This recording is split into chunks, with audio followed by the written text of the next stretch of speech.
Welcome back, everybody, to AP Chemistry. We're taking a look at Unit 3, which is all about the mole and something called stoichiometry, which in its simplest sense is taking an amount of one substance and figuring out how much of another substance we can get from it.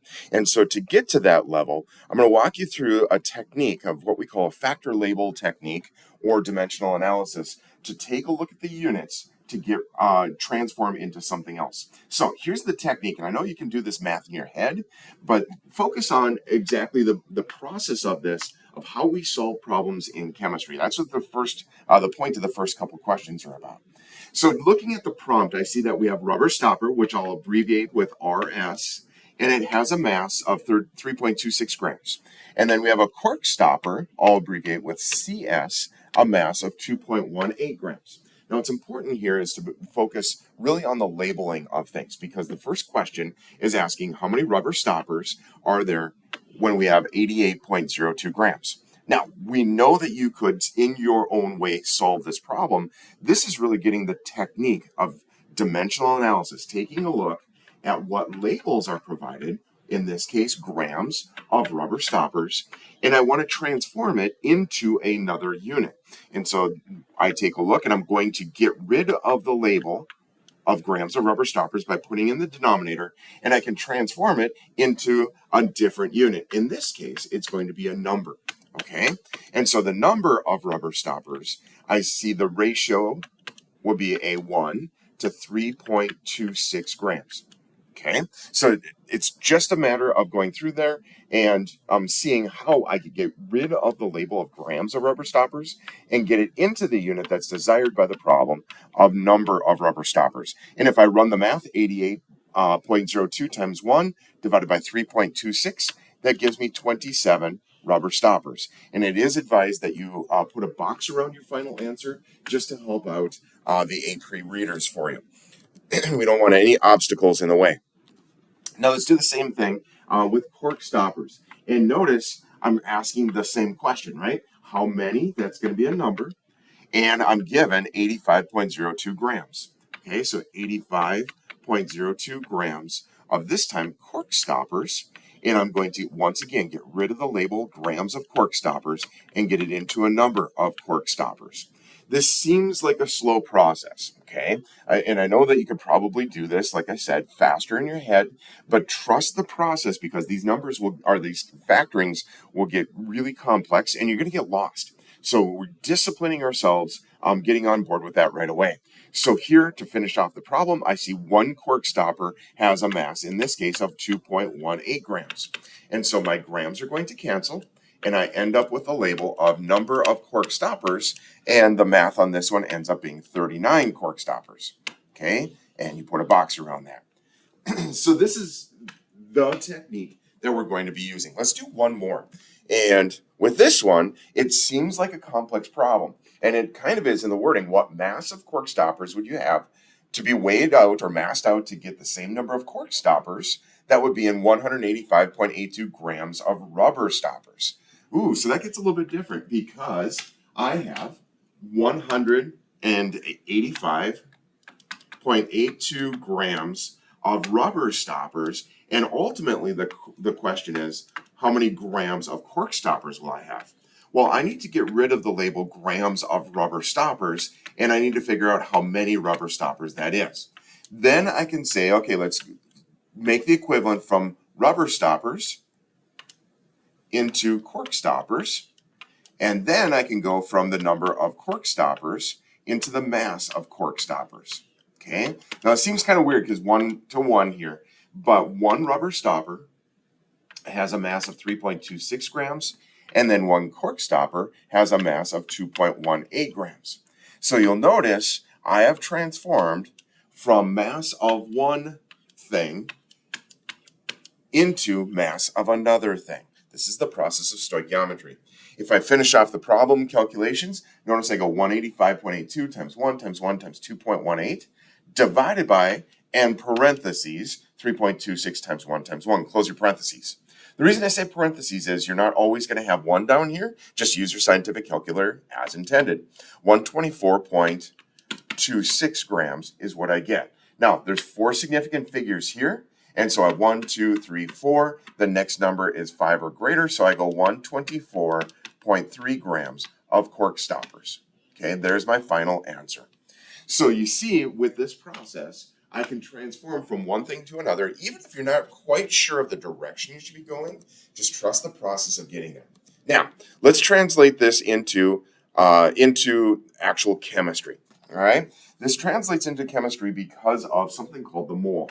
The mole was a discovery that bridged the mass of different elements and the number of particles in there. Okay, the mole is just an amount of a substance, and that can be calculated in a couple of different ways. Okay, this can be, like I said, converted into mass, and molar mass is taking a look at the mass of, just like the name says, 1 mole of a substance. You're going to see how we use that coming up here in a moment. And we can also take a look at that in terms of particles. In terms of particles, those particles could be molecules. It could be atoms, if that's an element. Okay, just a single element by itself. If it's molecules, it's a compound. If it's an ionic compound, we call those formula units. You can do this in many different ways, and that conversion is 6.02 times 10 to the 23rd. I'll use that. The College Board will have 6.022, but your numbers will be just fine. All right, so getting back to the problems here, we find our molar mass, and I'll show you how to calculate that along the way. But I do want to also point out that we always refer to the atomic weight of the elements on the periodic table, not just simply the number of protons plus the number of neutrons. We're going to factor in the weighted average of this. So this figures in like a weighted average of the isotopes, because there's different versions of the element out there. We have the most common example, like carbon. We'd have 6 protons, we'd have 6 neutrons, but we have another version of carbon that has 7 neutrons and even 8 neutrons. So one isotope is carbon 12, one isotope is carbon 13, one isotope is carbon 14. So we'll do a weighted average of that, and that's coming up in this video as well. All right, so let's pull this all together and let's take a look at some examples of how do we use the mole to do some calculations. All right, so to do the mole, we have to take a good, careful documentation of the formula mass or molar mass of different compounds or whatever. Here we have a diatomic element of nitrogen. When I say diatomic, I'm referring to chlorine, iodine, fluorine, hydrogen, oxygen, bromine, and nitrogen. These are all diatomic elements, meaning that they never exist by themselves in nature. We're familiar with oxygen just being O2. Well, nitrogen is one of those. So that means I have to figure out what the molar mass of nitrogen is. And looking on the periodic table, nitrogen has a mass of roughly 14, just a little bit more with the isotopes, like I said. But when I have 2 nitrogens in there, the formula mass or molar mass of this is going to be 28 grams per mole. Okay, you always pick apart the compound and find its mass on the periodic table. So let's take a look and convert now 2.27 grams of nitrogen. And I want to know in this problem, how many moles is that? Well, grams of nitrogen, I'm in mass and I'm going directly into moles. So I can go from grams to moles. Notice in this case, moles ended up on top. And the conversion is 1 mole of nitrogen gas is 28 grams. And so that number ends up being 0.0810 moles of nitrogen. And label that up with the proper units. Notice I had 0.0810. This number is a placeholder, so he's not significant. I needed to add 1 trailing 0 in there because I had 3 significant figures in my original problem. I need 3 significant figures in my answer. So significant figures do matter here. Now let's take a look at letter B. I have 0.030 moles of nitrogen. And so this is a placeholder. He is significant, so I have 2 significant figures here. We count him. And I'm going to get rid of the label moles of nitrogen. The problem is asking about grams. So we can go, again, directly from moles to grams. And 1 mole, this time, my 28 is on top. I multiply. And so this ends up being a 0.84 grams of nitrogen. Okay, So it's as simple as that going through the process. Now let's go through a little bit more complex because you see we're starting with grams and we want to know how many particles. In this case, particles would be referred to as molecules because two of that same, that's going to be a molecular compound. Notice this is going to be two steps to it. Okay, so here we go. 0.72 grams of nitrogen. I can't go directly to particles. I have to go to the mole first. So we're going to go grams of nitrogen to moles of nitrogen. And then I can get rid of the label moles of nitrogen and bounce to particles. Okay, particles of nitrogen. Now, the problem is solved because I have the label that I need, particles of nitrogen. Let's fill in the numbers. 1 mole is 28 grams, and 1 mole is 6.02 times 10 to the 23rd particles. Notice that this is always 1 mole here, and that's going to help out with your conversions. All right, so that if I calculate this out, I'm going to end up with an answer of 1.55 times 10 to the 22. Now, make sure, please, run through your calculator, 0.72 times 1 times 6.02 EE23 equals, divided by parentheses, 28 times 1, close your parentheses. That's the mechanics of your calculator. I know I said it fast, but slow it down and get that process in there so you know you're entering it in correct. All right, 3.00, last problem, 3.00 times 10 to the 20th molecules of nitrogen, and I need to get to grams. Notice I'm going 2 steps to get over there. Let's go molecules of nitrogen to moles of nitrogen, and then I can go moles of nitrogen into grams of nitrogen. This beginning part, guys, is all discipline. Discipline yourself to show your work. Don't do mental math. College Board won't accept it anyway, but that's going to become a trap for us later on. If we just do things in our head because it's easy, then all of a sudden we've lost our discipline and we don't know how to solve complex problems. 1 mole was 28 grams, and I end up with grams of nitrogen. All right, so that ends up being 0.01395, and I had in this problem 3 significant figures. He's not significant. That's 1, 2, 3. Next number is 5 or greater, so that ends up being 0.0140 grams of nitrogen. Okay, so that's the problem to solve with those.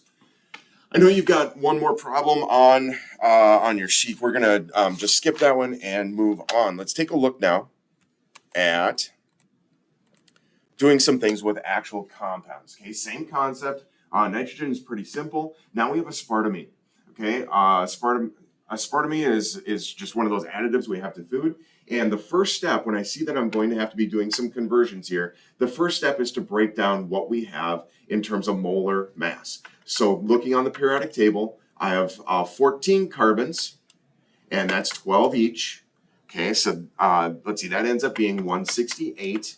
I have, with my hydrogen, I have 18 hydrogens, formula mass of 1, roughly, a little bit more than that, but it's that ends up being 18. I have 2 nitrogens, that's 14, so that's 28. And then I have 5 oxygens, roughly at 16, and so that ends up being 80. Okay, so if I add all this up for the entire compound, I end up with a formula mass of 294 grams per mole. Okay, that's just the rough part. I did not use the actual atomic mass that you find in the periodic table, but that'll get us through. Okay, so there's 294 grams per mole. Now let's apply that to these problems. I'm going to go from grams of aspartame, I'll just abbreviate ASP, and we'll get that into moles of ASP. All right, so 1 mole was 294 grams. Okay, and so if I do the math there, I end up with 0.0340 moles of ASP, or aspartame. Okay, 3 significant figures, that's why I have that trailing 0 in there.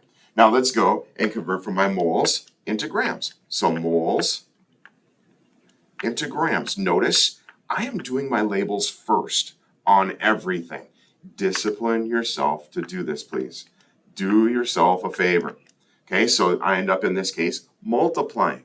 And so that one ends up being 459 grams of aspartame. Okay, so that's letter C. Now, let's take a look at letter D. And there's a couple of traps in here. I have milligrams. Notice that our formula mass was always in grams. So here's my base unit of grams, deci, centi, milli. That means I'm going to go 3 jumps this way. I could move my decimal 1, 2, 3. I could just move the decimal this way. Let's take a look at how to do this using the dimensional analysis, though, keeping it kind of on the up and up with our conversions. So I have milligrams of aspartame.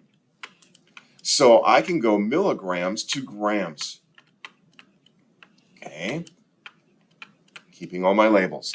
Then I can go grams of aspartame into moles. And then I can go from moles into particles. And since these are all covalent bonds, those particles would be called molecules. You can label particles or molecules, no problem. This is 1 to 6.02 times 10 to the 23rd. This was 1 to a 294. And then I say 1 gram is 1, 2, 3. So each of these is a factor of 10. I could say 1 gram is 1,000 milligrams. Or I could say that 1 milligram is 1,000th of a gram. Either way, that's the conversion. And so I end up with an answer of 1.0 times 10 to the 19th particles or molecules of aspartame. Okay, just using the technique along the way. Let's take a look at letter E now. We're going atoms of nitrogen. Okay, so we're going to have to dive into this even more because we've been looking at molecules along the way. That's the entire molecule with 14 carbons, 18 hydrogens, 2 nitrogens. But this is asking about just atoms of nitrogen.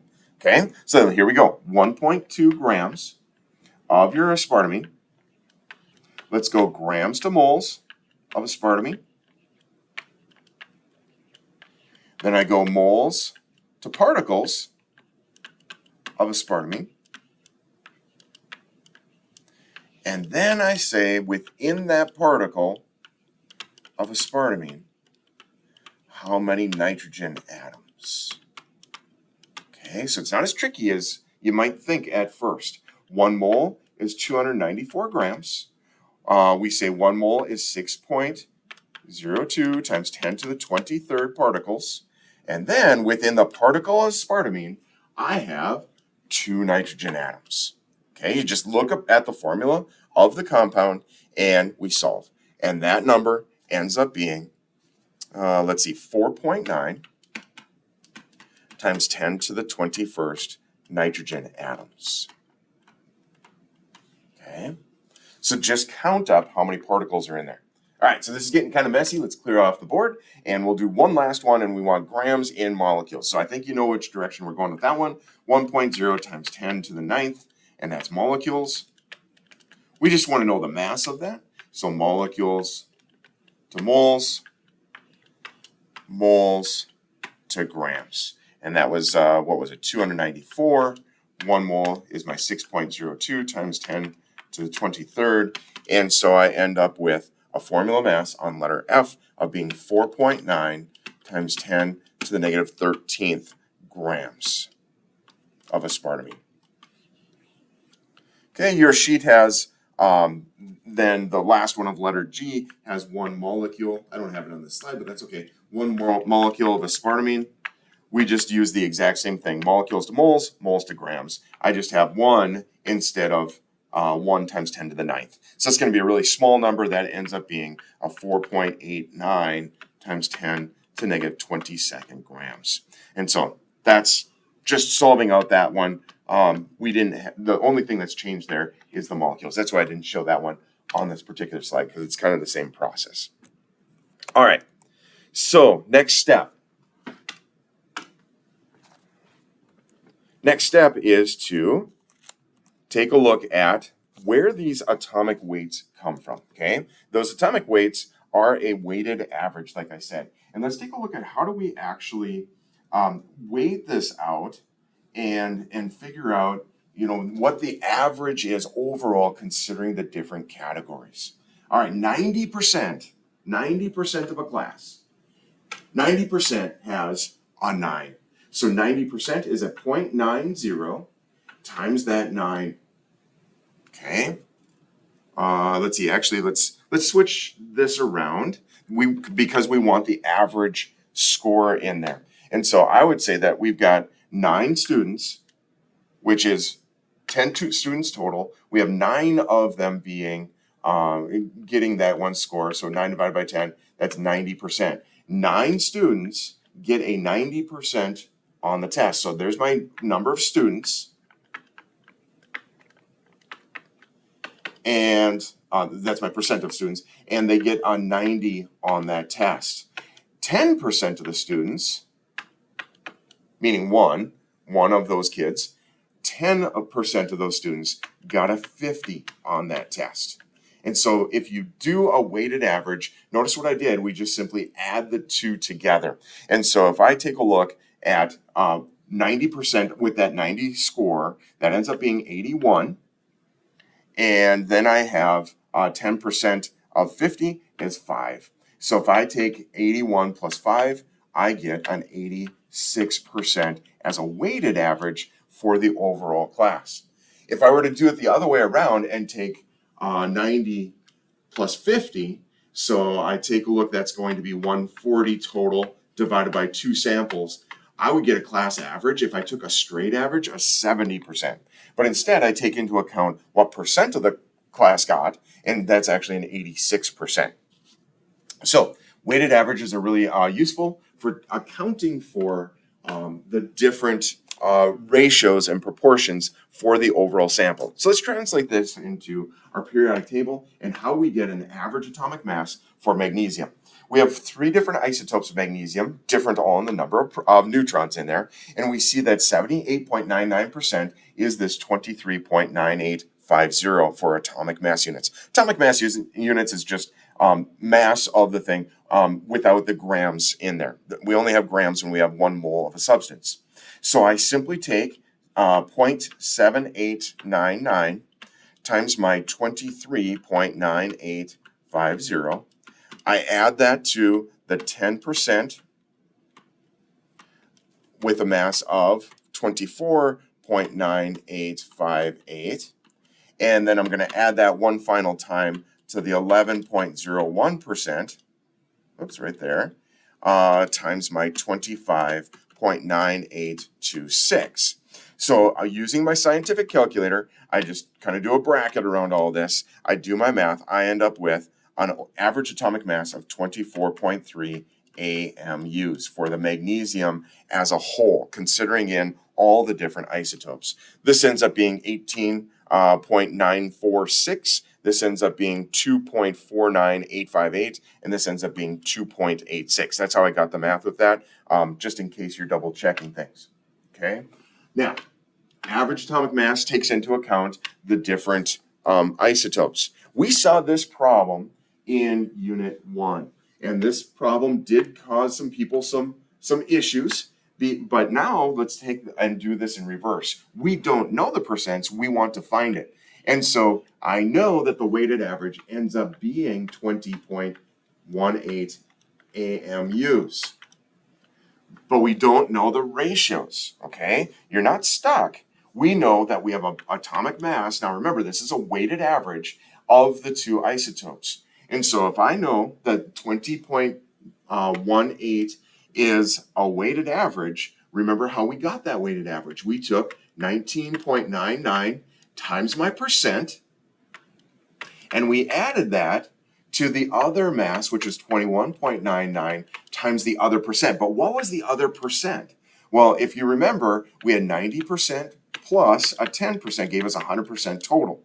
If these are decimals, that ends up being a 0.9 plus a 0.1 equaling a 1 total. So let's use that to our advantage, and we could say that this 21.99 is my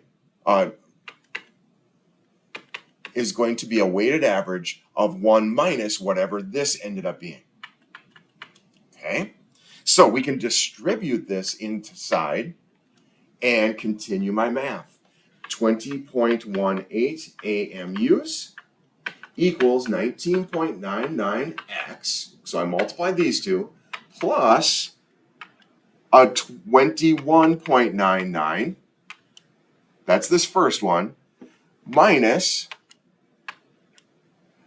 21, negative, so this is minus 21.99x. Okay, so let's combine like terms. Let's bring this over. And so I'm going to subtract 20.18. I'm going to subtract 21.99 from that. If I do that math, I end up with a negative 1.81. Now let's combine these terms. 19.99 minus a 21.99, that ends up being a negative 2x. Okay, so my negatives are going to cancel. 1.81 divided by my 2, my x becomes a 90.5%.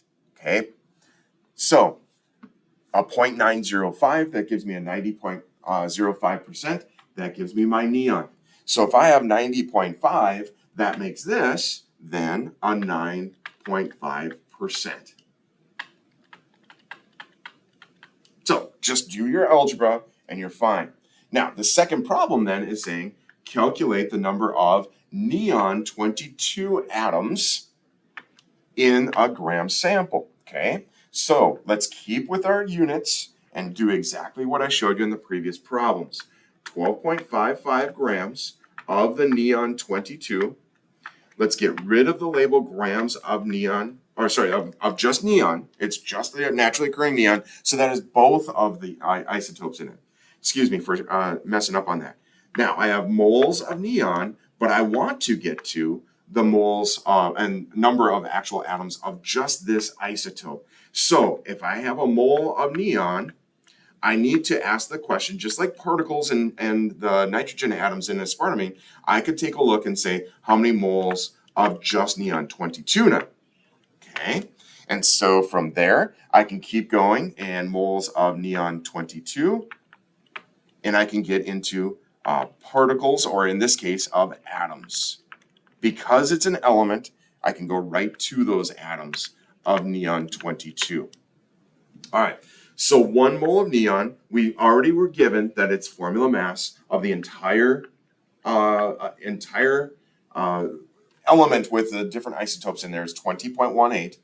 1 mole of neon. Now remember, we have for every neon compound I have, that only 9.5% is going to be the neon 22. So 9.5% is a 0.095. Okay, that just says the fraction of percent of the compound is going to be neon 22, and then I have 1 mole is 6.02 times 10 to the 23rd particles, in this case atoms. And so to do the math there, I end up with a 3.6 times 10 to the 22nd atoms of neon 22.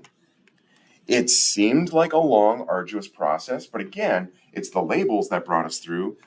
So it's actually not that difficult if you just keep track of your labels. Okay. So with all of that being said, you have all the tools to do conversions along the way. We've done some basic conversions with the mole and done some things with isotopes in there. That should be enough to get you through problems 1 through 5. In the next unit, we're going to be taking a look at some other things in determining the identity of compounds, but it's all based on this. So you have all the tools, and I wish you guys luck.